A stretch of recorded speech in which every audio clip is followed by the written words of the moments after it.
Wala lang, surprise lang ako. Hindi wala lang.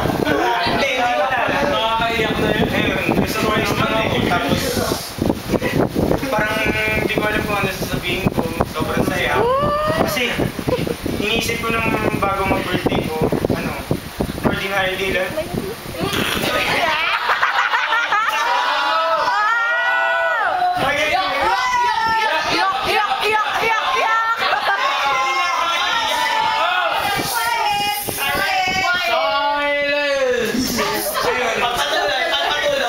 Iniisip ko na, para sa inyo sa birthday ko, ordinary day lang sa inyo.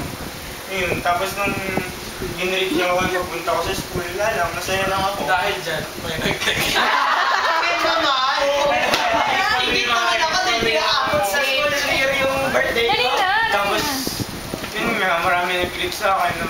Masaya ako kasi, yun, marami nag-click sa akin. Gentleman mo, ah. Yung pagpunta ko nga dito na surprise ako. Ops, boss!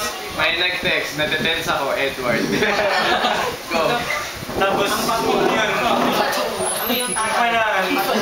Sabi ko sa isip ko na, Wala ka sa kulungan. mahal na mahal niyo ako. Tapos,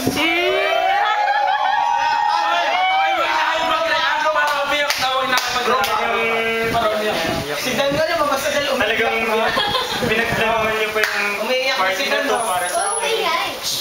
Wala na, parang iba lang. Uy,